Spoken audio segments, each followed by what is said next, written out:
Welcome to New Hampshire's Business. I'm Fred Coker. If you ever lost a job, you know what a tough experience it can be for income, to live, and for your health, especially when it strikes at midlife. There's a new book in print that speaks to this, written by a respected New Hampshire nonprofit executive who dives into job losses with 15 white and blue-collar New Hampshire workers who unexpectedly lost theirs and what it took them to get back on track with a new job in their 50s. Here's one of them. Anna got laid off. Her recent layoff was abrupt. I was working, she said, as an estimator for an aluminum framing company until the day I received an out-of-the-blue phone call. My position was eliminated, and I was the breadwinner for my family.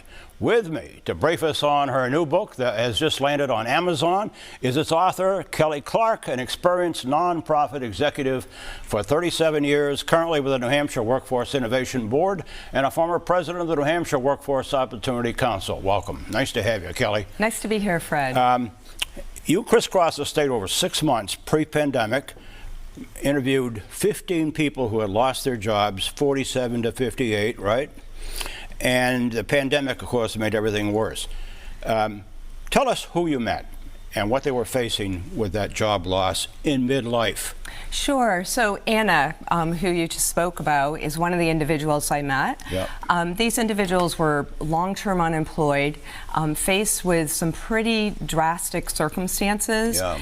And they had figured out, and I was really interested in, what did they do to maintain their well-being? Because what I noticed throughout my career as I've worked with people that were unemployed, yeah, that a subset was able to maintain their well-being. So I was really curious about what they were doing. Were there any common threads like illness or age discrimination or a mismatch in job or what?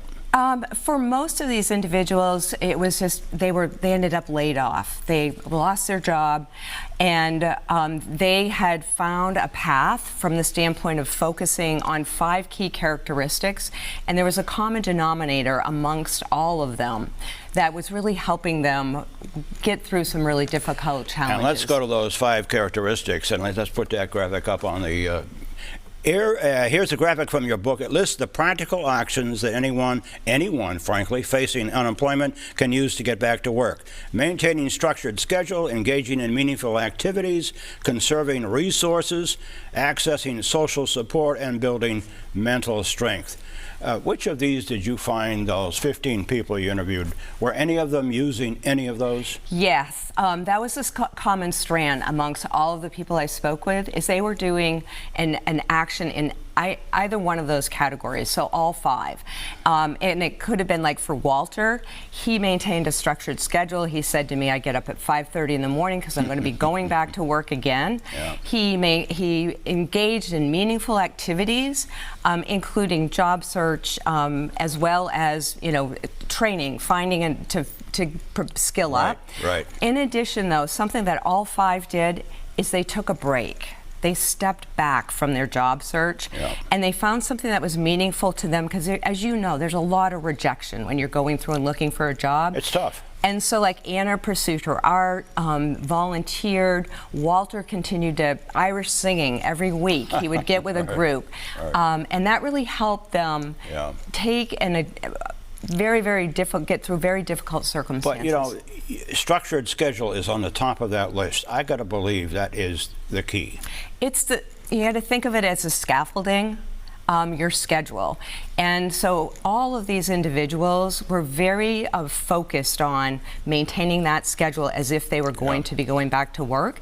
And of course, the job search became job number 1 for them.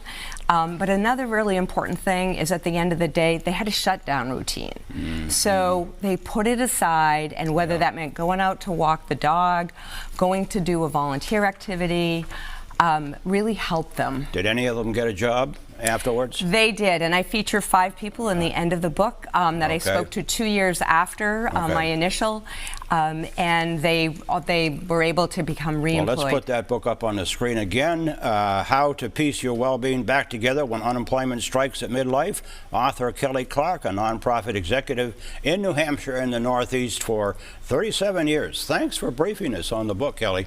Thank you so much, Good to have Fred. you here. It's and a pleasure. I know you speak to groups about this. Yes, and I'm more than willing for anyone that's working with the Job Club to provide them a couple of free copies of the book. And we're out of time. So if you missed Kelly's comments, you can go to WMUR.com, where will it be posted all this week.